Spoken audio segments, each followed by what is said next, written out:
Hello everyone. Today we will discuss about Coulomb's law. Coulomb's law.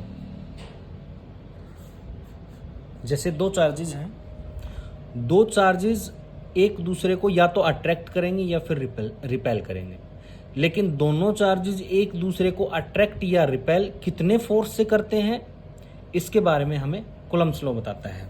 जैसे मान लो ये एक प्लस है, प्लस चार्ज है, और ये दूसरा प्लस चार्ज है। ये एक दूसरे को क्या करेंगे?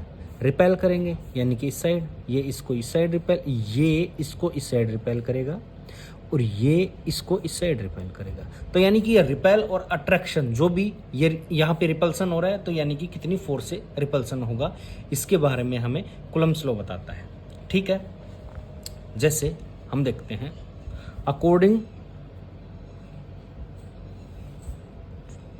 according to this law, force between two charges is directly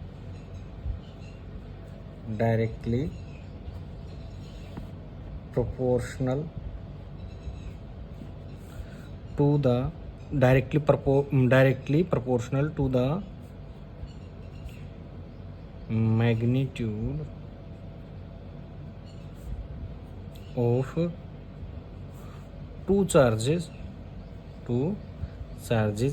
and inversely proportional to the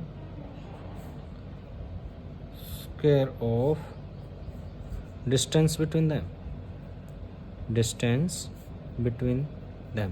जैसे कि मान लो ये दो चार्ज हैं Q1 एंड Q2 और इन दोनों के बीच में डिस्टेंस है वो है मान लो R।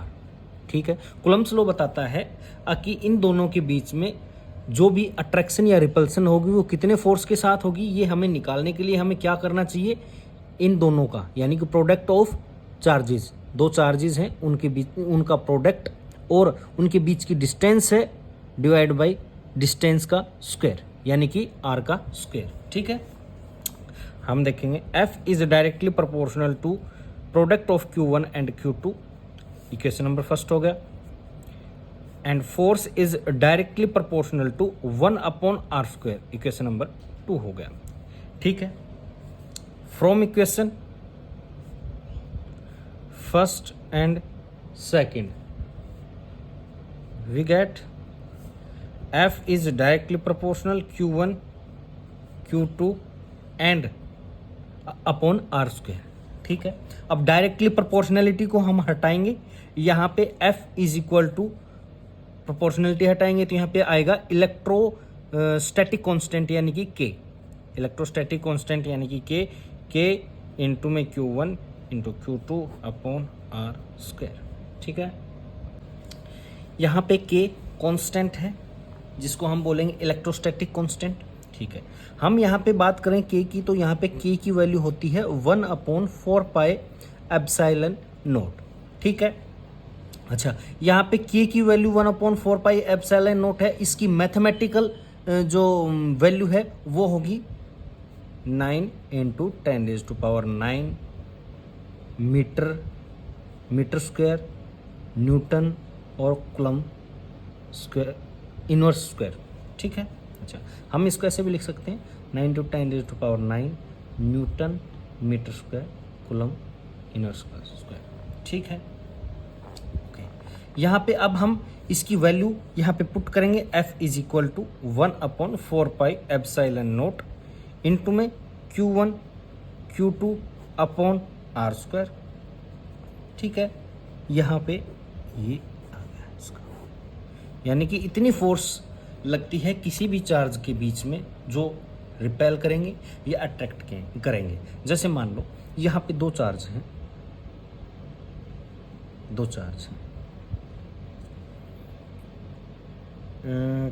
इनकी वैल्यू मान लेते हैं हम 2 कूलम्ब और इसका मान लेते हैं हम 5 कूलम्ब। ठीक है, इन दोनों के बीच में मान लो ये अट्रैक्ट या रिपेल, जो भी कर रहे हैं। जैसे मान लो ये है नेगेटिव, ये है पॉजिटिव, ठीक है, ओके।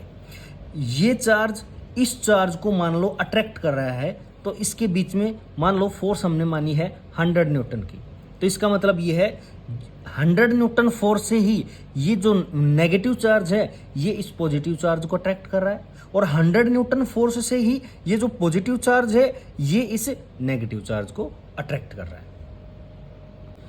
नेक्स्ट हम बात करेंगे यहाँ पे जो कूलम्ब्स लॉ है ये इनवर्स स्क्वायर लॉ को फॉलो करता है। क्यों?